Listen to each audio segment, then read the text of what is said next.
Hello and welcome to a very special episode of KT One on One. My name is Abhishek Sengupta and today we are in conversation with Mr. Jayant Ganvani.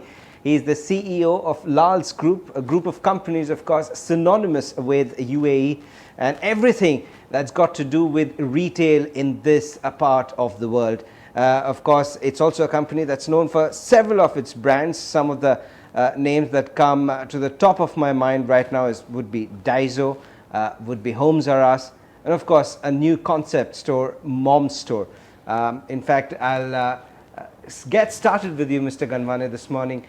Mom Store is a very new concept. If you can begin by telling us a bit more about this and why the need of Mom Store suddenly at the start of this year, 2021. Thank you, Abhishek. The mother and child business has been a large part of the retail business in our part of the world. I think it has been in many ways concentrated on two ends of the spectrum, where either you get the haute couture brands that do kids wear, and then you have the generic retail that does kids wear. When we started to look at what new businesses that had opportunities, gaps where the customer needed some need fulfilled that was not being met, given the young population of the GCC at large, even I think the whole subcontinent, we felt that birth rates will remain relatively high and people need product that is both quality and value for money. And given the fact that we found that there was a lacking opportunity in the middle segment where people were getting a equitable balance of both product quality and pricing, we spent the last 24 months conceptualizing a business that would be tailor-made to that particular segment. The launch during the pandemic surprises many people, but I think the fact is this pandemic has to end sooner rather than later. People will need to go back to their life. And the pandemic has actually increased the birth rates as we see it. More people at home has meant more children, and therefore more potential clientele for our business.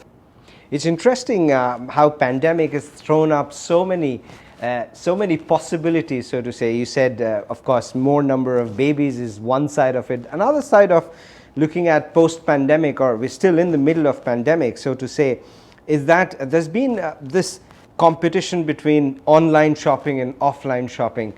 Where do you see yourselves as a traditional retailer with brick and mortar business? How do you compete with that? When the pandemic hit, we had to rely on the marketplaces to get our product out there when the stores were shut specifically.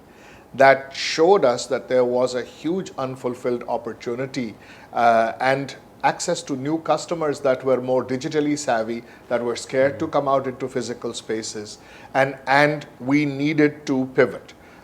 We as a group have made a very substantial investment. We've spent the last 9 months coming up with our online platforms that now make us genuinely a omni-channel business. I think the e-com business, given the high literacy rate, the high mobile penetration, credit card availability, people willing to risk COD businesses without an issue here, I think you're going to see the composition of the sale of a retailer change to a 80-20 in the short to medium term. So our stores may end up more as service windows rather than anything else, because the kind of variety that you can carry offline is far larger than what you can carry online. But the human-to-human contact, the service angles, the ability to return goods, the ability to come in and see something and get service solutions is always going to be important, which then means that the initial idea that every mall needed to have a particular brand may not be sustainable in the future. So we'll need to look at those, at what is the right number of stores going forward. Right, which brings me to a very important question. How has the retail industry overall, how did pandemic shape that industry? I believe that the relationship between the retailer and the consumer has changed. the relationship between the landlord and the retailer is in a state of serious flux. And I sincerely believe that the pandemic has woken up a large number of retailers to the idea that you cannot carpet bomb and be present in every shopping destination. The most important aspect is going forward, what do rentals for retailers look like? And I think that's the biggest challenge. Landlords have had a very secure cash flow available to them. Retailers have had large growing businesses and they've been able to afford the rentals that were being charged. I think the pandemic is going to change that, and there will be a big reset, and I think we'll move towards the mature Western markets. Right. A reset is a very interesting word that you mentioned, and of course, a lot of that is already happening. What's your outlook for the rest of the year? Of course, before the formal chat, you did say that things are looking up. I think the rest of the year is a little bit of a unpredictable equation at the moment, given the fact that we don't know what Europe is going to be doing, what the rest of the GCC is going to be doing.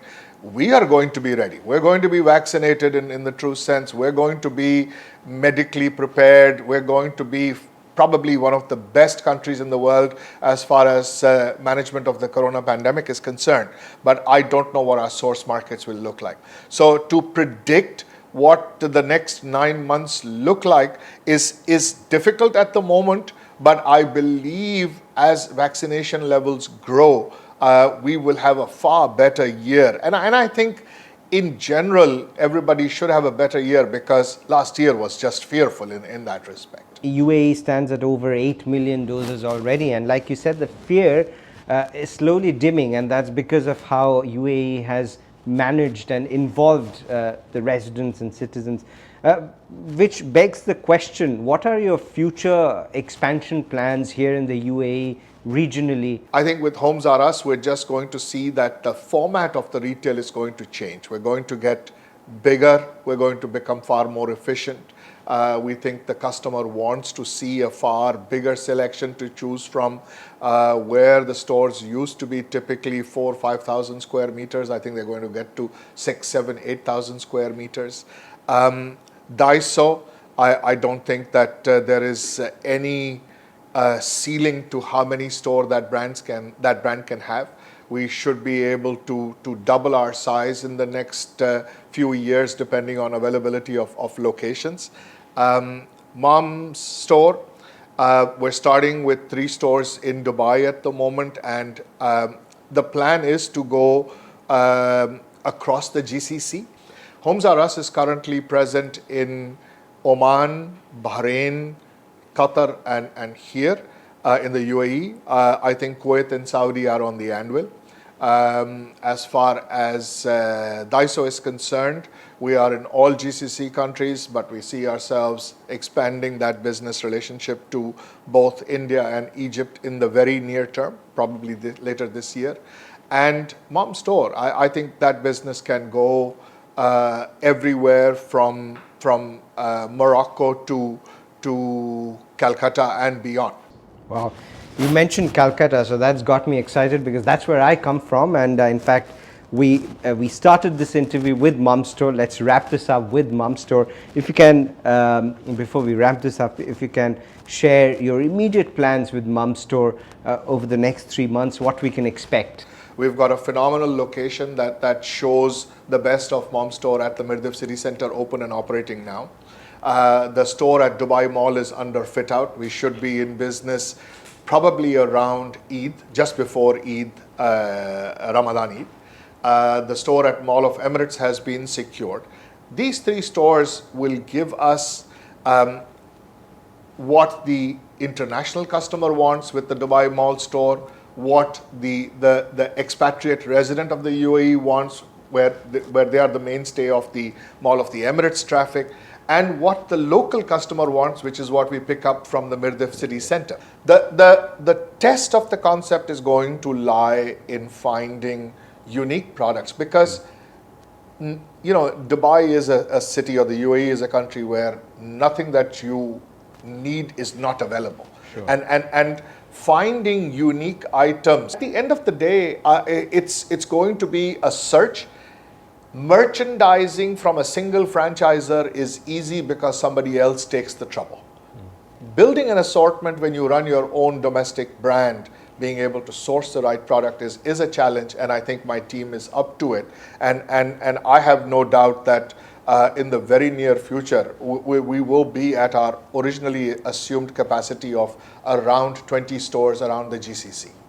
Brilliant. So that's a great target, and hopefully we will see that shortly over the course of next few months by the end of this year. Thank you. Thank you, Abhishek. We are keen and excited. Thank you. Chatting with us. Thank you.